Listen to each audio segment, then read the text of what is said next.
The following is a CSPN Media podcast presentation.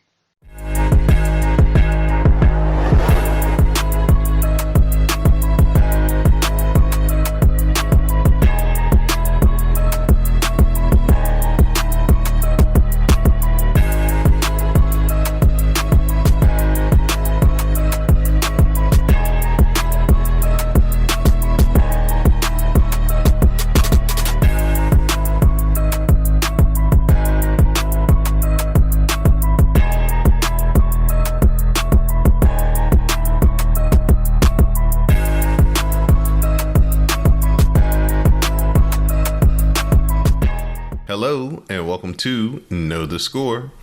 I'm your host, Don DeLaurenti, and we're here to talk about the Toyota Owners 400 from Richmond Raceway. As we're back with our NASCAR review, Know the Score can be found on CSPN. You can find us on the web at cspn.us. You can also find us on YouTube you can also find us through any podcast casting app. All you have to do is search for KTS Pod -the CSPN. Storylines coming in to this week in Richmond. The NASCAR Appeals Board gives back the 100 driver points to all the Hendrick drivers who were penalized for the unapproved hood louvers.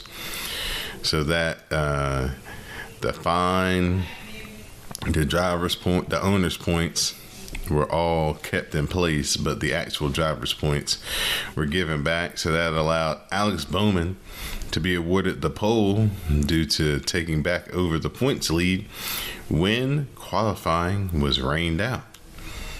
So Alex Bowman's bringing him to the green here this week, but that doesn't last very long as William Byron takes the lead from him. We get a competition caution at lap 30. Denny Hamlin, he gets busted for speeding during the competition caution. And then we get another caution for accident when Denny Hamlin turned J.J. Yaley. So our top 10 in stage 1, which William Byron won, it looks like this. William Byron, Kyle Larson, Ross Chastain, Kevin Harvick, Joey Logano, Tyler Reddick, Alex Bowman, Christopher Bell, Brad Keselowski, and Chase Briscoe. Stage 2, Tyler Reddick, he was the biggest loser on the round of pit stops during the stage break as he lost 3 spots. Ryan Blaney, he spins out Josh Berry on the front stretch and we have a caution. Christopher Bell, he takes the lead from William Byron after the caution as they battle through lap traffic. But it's Denny Hamlin who recovers from the speeding penalty to pass Christopher Bell, and he wins stage 2. So your top 10 in stage 2 are Denny Hamlin, Christopher Bell, William Byron, Martin Truex, Ross Chastain, Brad Keselowski, Alex Bowman, Kyle Larson, Kevin Harvick, and Ty Gibbs. We move on to stage 3, where Denny Hamlin maintains the lead during the pit stops during the stage break. Kyle Larson, he falls 2 spots due to having to fix some damage in which he got in the second stage during the pit stop when he got ran into by Daniel Suarez on pit road. Denny Hamlin's pit crew has issues in the pits and he loses the lead. Martin Truex is now the leader and he's followed by Larson, Byron, Bowman, and Bell. A long run leads to William Byron getting the lead back, but Byron loses the lead during pit stops after a late race caution. Then Larson is your new leader out of the pits and he's followed by Josh Berry, Martin Truex, and William Byron. During that pit stop, Denny Hamlin got another speeding penalty, basically costing him any chance at the top 10. William Byron, he then gets spun from third as he gets caught on the outside of Christopher Bell and Ross Chastain. Kyle Larson maintains the lead off of pit road and during the restart to win at Richmond Raceway. Your top 10 for Richmond, we have Kyle Larson, Josh Berry, Ross Chastain, Christopher Bell, Kevin Harvick, Michael McDowell, Joey Logano, Alex Bowman, Ty Gibbs, and Brad Keselowski. Another week where the Hendrick cars were dominant.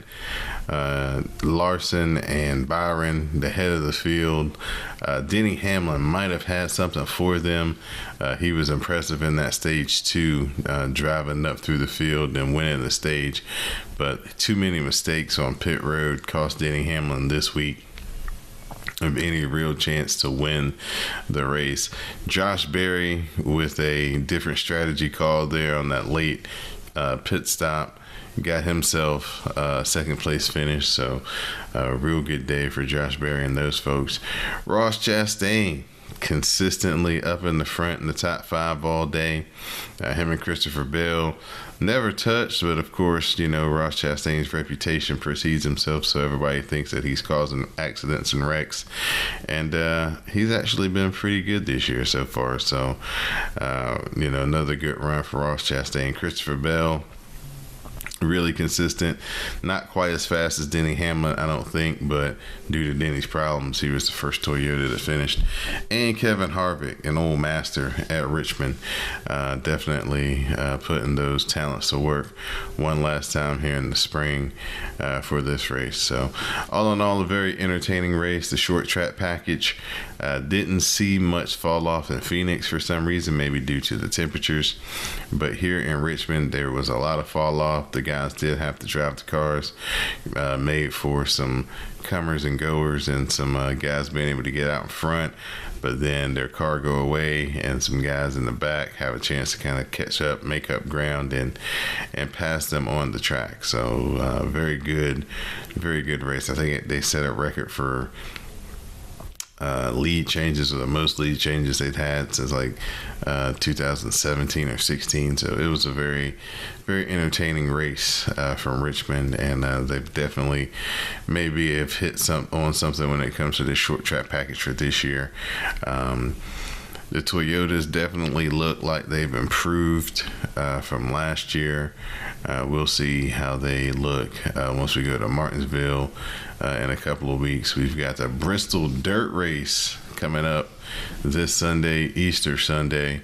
So that should be quite the spectacle. Going to see what these guys can do putting on a show. Hopefully the weather is going to be good. No, there's been a lot of storms and bad weather throughout the country, the middle of the country. So we'll see if Mother Nature will play nice this weekend and allow them to get that race in at Bristol. But until then, I'm your host, Don De Laurenti, and now you know the score.